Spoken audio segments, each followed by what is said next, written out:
Hey guys, എന്നോണ്ട് വിശേഷം? എല്ലാവർക്കും സുഖമല്ലേ ഗൈസ്? അപ്പോൾ ഇന്ന് നമ്മൾ അപ്പായും അമ്മയുമായിട്ട് ഇവിടുത്തെ മാതാവ് പ്രത്യക്ഷപ്പെട്ട നോക്ക് ഷ്രൈൻ എന്ന പള്ളിയിൽ പോവുകയാണ്. ഇത് ഭയങ്കര ഫേമസ് ആയിട്ടുള്ള പള്ളിയാണ് കേട്ടോ, അയർലൻഡിലുള്ള. അപ്പോൾ നോക്ക് എന്ന് പറഞ്ഞ സ്ഥലത്ത് തന്നെയാണ് പള്ളിയുള്ളത്, മേയോ കൗണ്ടിയിലാണ്. അപ്പോൾ ഇതാണ് പള്ളി. നല്ല ബ്യൂട്ടിഫുൾ ആയിട്ടുള്ള പള്ളിയാണ് കേട്ടോ. നല്ല രസമാണ് ഗാർഡനൊക്കെ കാണാനായിട്ട്.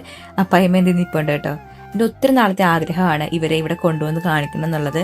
ഒത്തിരി ആഗ്രഹിച്ചിട്ടുണ്ട്, മാതാവിനോട് റിക്വസ്റ്റ് ചെയ്തിട്ടുണ്ട്. എൻ്റെ പരിശുദ്ധമ്മേ, ഞാനിവിടെ വന്നതുപോലെ എനിക്കും നമ്മുടെ അപ്പാനമ്മനെ കൊണ്ടുവന്നത് കാണിക്കാൻ പറ്റുമായിരുന്നെങ്കിൽ എന്നൊക്കെ ഒത്തിരി ആഗ്രഹിച്ചിട്ടുണ്ട് കേട്ടോ. പക്ഷെ സമയത്തിന്റെ പൂർണ്ണതയിൽ പരിശുദ്ധമ്മ അതിനിടവരുത്തി നമ്മുടെ അപ്പായമ്മയും അങ്ങനെ അയർലൻഡിൽ വരാനും ഈ പള്ളിയിൽ വന്ന് ഇതൊക്കെ കാണാനൊക്കെ മാതാവ് ഇടയാക്കി. ഞാൻ ഒത്തിരി താങ്ക്ഫുൾ ആണ് ഇവരെ പോലെ രണ്ട് മാതാപിതാക്കളെ ലൈഫിൽ കിട്ടിയതിൽ. കാരണം ഇപ്പോൾ ഉള്ള ഞാൻ ഇങ്ങനെ ആയത് ഇവര് കാരണമാണ്. ഇതാണ് നമ്മുടെ കൺഫെഷൻ ചാപ്പൽ. ഇവിടെ എപ്പോഴും കുമ്പസാരം ഉണ്ടാവും. അതുപോലെ തന്നെ പരിശുദ്ധ കുർബാന എഴുന്നേൽച്ച് വെച്ചിട്ടുണ്ടായിരിക്കും 24 മണിക്കൂറും ഈ പള്ളിയിൽ. അപ്പം നമ്മൾ ഈശോനെ കണ്ട് കുറേ നേരം സംസാരിച്ചു, കുറേ വിശേഷങ്ങളൊക്കെ തിരക്കി. അങ്ങനെ നല്ലൊരു ദിവസമായിരുന്നു.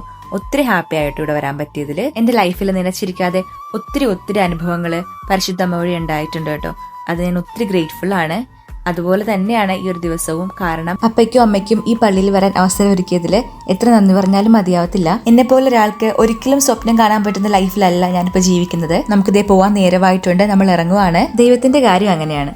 നമ്മൾ നിലച്ചിരിക്കാത്ത നേരത്ത് നമ്മളെ അൺഎക്സ്പെക്റ്റഡ് ആയിട്ട് സർപ്രൈസ് ചെയ്യുന്ന കുറേ കാര്യങ്ങൾ നമ്മുടെ ലൈഫിൽ സംഭവിക്കും.